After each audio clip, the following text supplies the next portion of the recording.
শুরু হয়ে গেল ভর্তির প্রক্রিয়া। 2025 সালের কলেজ ভর্তি নিয়ে তোমরা অনেক চিন্তিত ছিলে।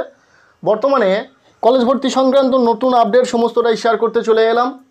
প্রচুর কলেজে ভর্তির প্রক্রিয়া শুরু হয়ে গেল। WBCAPর আন্ডারে ভর্তির প্রক্রিয়া কখন শুরু হবে, কবে থেকে ফর্ম ফিল আপ শুরু হচ্ছে, সমস্তটাই শেয়ার করছি। পাশাপাশি কী কী ডকুমেন্টস লাগবে যেগুলি তোমরা এখন থেকে রেডি করে রাখবে, যে ডকুমেন্টসগুলো তোমাদের অটোনমাস কলেজ হোক বা তোমরা সেন্ট্রালাইজ অ্যাডমিশন পোর্টালের মধ্যে বা অ্যাডমিশন নাও, যে ডকুমেন্টসগুলো প্রয়োজন রয়েছে, যে ডকুমেন্টসগুলো লাগে, ভিডিওটি দেখার পর সেই ডকুমেন্টসগুলি এখনই রেডি করে রাখো। বেশি সময় পাবে না, 15 থেকে 16 দিন সময় পাবে তোমরা সেন্ট্রালাইজ অ্যাডমিশন পোর্টালে ভর্তির জন্য। কাজেই খুব বেশি সময় পাবে না। পাশাপাশি অটোনমাস যে কলেজগুলো রয়েছে সেখানে তো আরও কম সময় দেওয়া হবে। কাজেই তোমরা কিন্তু যে ডকুমেন্টসগুলো লাগে অবশ্যই রেডি করে রাখো। সমস্তটাই শেয়ার করছি এই ভিডিওতে। 2025 সালে কলেজ ভর্তিতে তোমরা জানো জুনের প্রথম সপ্তাহ থেকে প্রতিটা কলেজের ভর্তির প্রক্রিয়া শুরু হয়ে যাবে। তোমরা ইতিমধ্যে সেই খবরটি পেয়ে গেছো। পাশাপাশি সেন্ট্রালাইজ অ্যাডমিশন পোর্টালের মধ্যে যে 461টি কলেজ রয়েছে, WBCAPর আন্ডারে যে অ্যাডমিশন প্রক্রিয়া চলবে সেটাও কিন্তু ওপেন হয়ে যাবে জুনের প্রথম সপ্তাহে। ইতিমধ্যে প্রচুর অটোনমাস কলেজে যে স্বশাসিত কলেজগুলো রয়েছে সেখানে কিন্তু ভর্তির প্রক্রিয়া শুরু হয়ে গেছে আজ থেকে, এবং জুনের প্রথম সপ্তাহে থেকে প্রতিটি কলেজের কিন্তু ভর্তির প্রক্রিয়া শুরু হয়ে যাচ্ছে।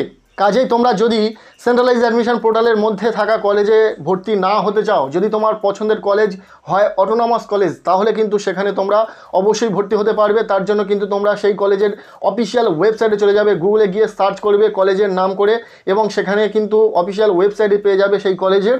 সেখানে গিয়ে দেখবে অ্যাডমিশন প্রক্রিয়া শুরু হয়ে গেছে এবং তোমরা কিন্তু অনলাইনে ফর্ম ফিল আপ করে নিতে পারবে। দেন বাকি প্রক্রিয়াগুলো হবে, প্রভিশনাল মেরিট লিস্ট পাবলিশ হবে, দেন ফাইনাল তথা ফার্স্ট মেরিট লিস্ট পাবলিশ হবে, সেকেন্ড মেরিট লিস্ট পাবলিশ হবে। এইভাবে কিন্তু চলতে থাকবে অ্যাডমিশনের প্রক্রিয়া। এর আগের একটি ভিডিওতে শেয়ার করে দিয়েছি 2025 সালে WBCAPর আন্ডারে তোমরা যারা ভর্তি হতে চাইছো, WBCAPর আন্ডারে কোন কোন কলেজগুলো রয়েছে, তোমার পছন্দের কলেজ যে WBCAPর আন্ডারে রয়েছে কিনা সেটা দেখিয়েছি।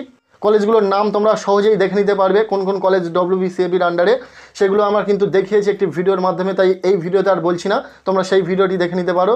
এর ফলে তোমরা দেখে নিতে পারবে যে WBCAPর আন্ডারে তোমার পছন্দের কলেজটি রয়েছে কিনা। বিভিন্ন স্বশাসিত কলেজ, অটোনমাস কলেজগুলো কিন্তু WBCAPর আন্ডারে ভর্তির প্রক্রিয়া চালাবে না, যার ফলে কিন্তু তারা নিজেরা ভর্তির প্রক্রিয়া শুরু করে দিয়েছে। ইতিমধ্যে বেশ কিছু কলেজের ভর্তির প্রক্রিয়া শুরু হয়ে গেছে। যদি সেই সমস্ত কলেজে ভর্তি হতে চাও তাহলে ঝটপট আবেদন করে নাও। এখন প্রশ্ন প্রতিটা ছাত্রছাত্রীর যে WBCAPর অফিসিয়াল ওয়েবসাইট কখন ওপেন হয়ে যাবে পুরোপুরি 2025 সালের ছাত্রছাত্রীদের জন্য, কবে থেকে ফর্ম ফিল আপ তাদের জন্য শুরু হবে। দেখো এটা একদম ক্লিয়ার।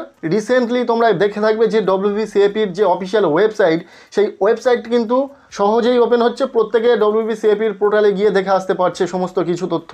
তাই বলা যেতে পারে কাজ চলছে। যে কোনো মুহূর্তে কিন্তু WBCAPর যে পোর্টাল ওপেন হয়ে যাবে 2025 সালের ছাত্রছাত্রীদের জন্য। সেটাও 1-2 দিনের মধ্যে কাজ চলছে, যে কোনো মুহূর্তে শুরু হয়ে যাবে। তোমরা ধরে রাখো এই জুনের প্রথম সপ্তাহে কিন্তু তোমাদের ভর্তির প্রক্রিয়া শুরু হয়ে যাবে, ফর্ম ফিল আপ শুরু হয়ে যাবে। যেহেতু অনেকটা সময় অতিবাহিত হয়েছে, 2025 সালের উচ্চ মাধ্যমিক রেজাল্ট পাবলিশ হওয়ার পর কিন্তু অনেকটা সময় কেটে গেছে। ছাত্রছাত্রীরা অধীর আগ্রহে অপেক্ষা করছে কবে কলেজে ভর্তি হতে পারবে। ফাইনালি খুব তাড়াতাড়ি ওপেন হতে চলেছে WBCAP অফিসিয়াল পোর্টাল। এবার কথা হচ্ছে যে ডকুমেন্টস কী কী লাগবে। WBCAPর পোর্টাল যে খুব শীঘ্রই খুলতে চলেছে, 1-2 দিনের মধ্যে খুলতে চলেছে, সেটা তো জানলাম। কী কী ডকুমেন্টস আমরা এই মুহূর্তে রেডি করে রাখবো, যে ডকুমেন্টসগুলি তোমাদের ফর্ম ফিল আপের সময় লাগবে। অনস্ক্রিনে সেই প্রত্যেকটি ডকুমেন্টস তোমরা দেখতে পাচ্ছ, যে ডকুমেন্টসগুলি তোমাদের ফর্ম ফিল আপের সময় লাগবে। পাশাপাশি যখনই তোমরা ফিজিক্যাল ভেরিফিকেশনের জন্য যাবে কলেজগুলিতে, তখনই কিন্তু এই ডকুমেন্টসগুলোর প্রয়োজন রয়েছে।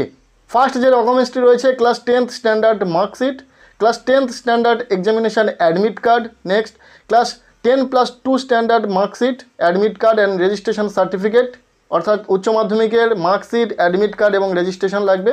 Social category certificate if applicable, অর্থাৎ যদি তুমি SC ST OBC যে কোনো ক্যাটাগরির ছাত্রছাত্রী হয়ে থাকো, সেই সার্টিফিকেট তোমাদের দিতে লাগবে। এরপর লাগবে ডিসেবিলিটি সার্টিফিকেট, যদি তুমি ডিসেবিলিটি হয়ে থাকো তবে। এরপর লাগবে ভ্যালিড আইডি প্রুফ, আধার আইডি তো অবশ্যই লাগছে।